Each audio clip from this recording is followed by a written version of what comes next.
తెలుసు మేడం, కానీ అతనికి బ్లాస్ట్లో తల మీద పెద్ద దెబ్బ తగిలింది. సో జరిగింది తనకి గుర్తులేదని చెప్పాడు.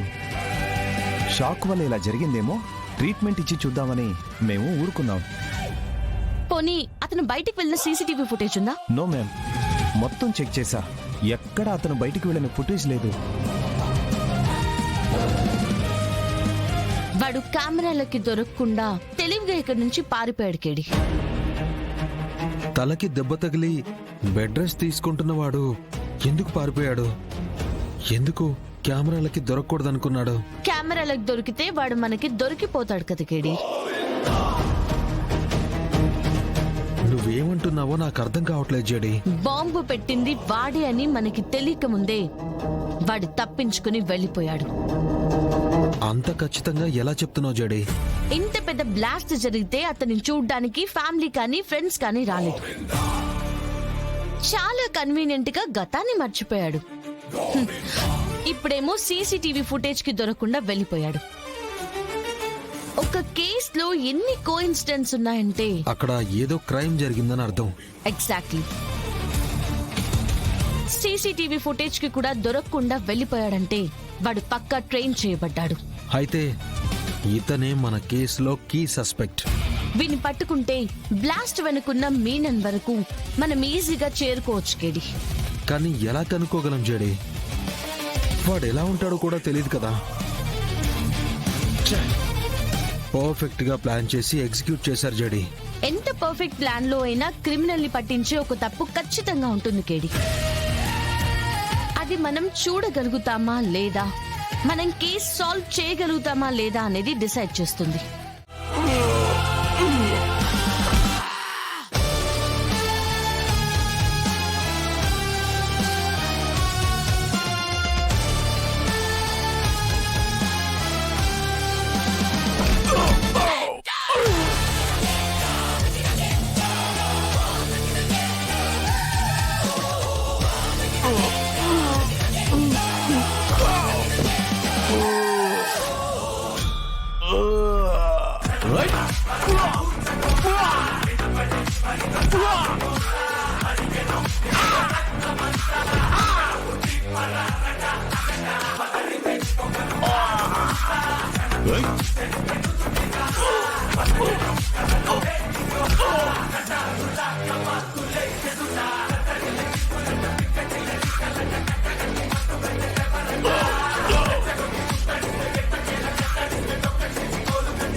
రారా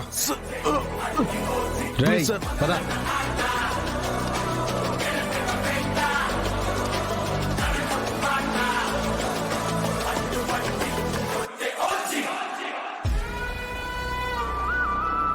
సెంట్రల్ మినిస్టర్ మర్డర్ తో పాటు 34 మంది అమాయకులు చనిపోయారు.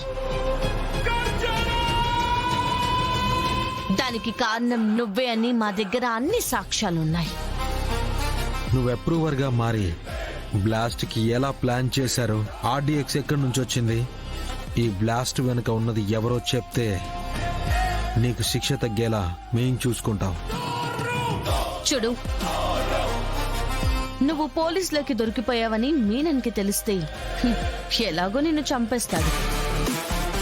అదే మాకు సహకరిస్తే కనీసం ప్రాణాలతో అయినా ఉంటావు. కామెడీ చేయకండి మేడం, నేనేం చెప్పను.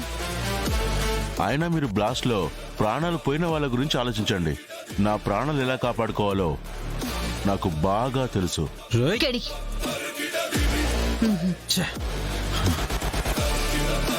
ఏంటి మేడం, భయపెట్టాలని చూస్తున్నారా? నేను మీలాంటి వాళ్ళని చాలా మందిని చూశాను.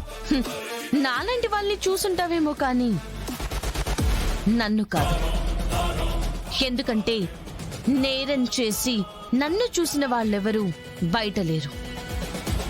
ఉంటే లోపలుంటారు, లేదా గుడిలో జరిగిన బాంబ్ బ్లాస్ట్ లో ముఖ్య నిందితుడైన జయరాంని ఇవాళ జేడీఎన్ టీం పట్టుకోవడం జరిగింది. జయరామ్ అనే ఇతను ఇంకొంతమందితో కలిసి మినిస్టర్ గారిని చంపడానికి బ్లాస్ట్ ప్లాన్ చేశారు. బ్లాస్ట్ లో గాయపడి హాస్పిటల్లో చికిత్స పొందుతున్న ఇతనికి మెలకువ రాగానే హాస్పిటల్ నుంచి తప్పించుకున్నాడు. ఒక ఆటో డ్రైవర్ సాయంతో ఇతన్ని ట్రాక్ చేసి పట్టుకోవడం జరిగింది. ఇతన్ని కోర్టులో ప్రొడ్యూస్ చేసి విచారణ మొదలు పెడతాం. సార్, ఇతనే బ్లాస్ట్ చేశాడని ప్రూఫ్ ఏంటి? అంటే మీరు మీడియాతో బహిరంగంగా ఛాలెంజ్ చేశారని ఎవరొక నేరస్తుని తీసుకొచ్చి మా ముందు నిలబెట్టి ఉండొచ్చు కదా.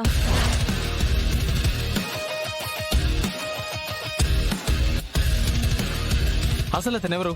బ్లాస్ట్ ఎలా చేయగలిగాడు? అతన్ని ఎలా పట్టుకోగలిగారు? మీరు అతన్ని పట్టుకోవడానికి వెళ్ళినప్పుడు అక్కడేం జరిగింది? అంతమందిని చంపినవాడు మీకంత ఈజీగా ఎలా దొరికాడు? ఈజీగా దొరకలేదు. ఇతన్ని పట్టుకోవడానికి వెళ్ళినప్పుడు తను మా మీద అటాక్ చేశాడు. అప్పుడు పారిపోవాలని చూశాడు. మేమే ప్రాణాలకి తెగించి వీడిని పట్టుకొచ్చాం. చూడండి, జేడీ సమస్య నుంచి తప్పించుకోవాలని చూడదు. సమస్యకి ఎదురు నిలబడి తలబడి మరీ గెలుస్తుంది. అందుకే ప్రజల ముందే వాళ్ళకి జరిగిన అన్యాయానికి సమాధానం ఇస్తానంది. చెప్పిన మాట ప్రకారం బ్లాస్ట్కి కారణమైన వాడిని తీసుకొచ్చి మీ ముందు నిలబెట్టింది.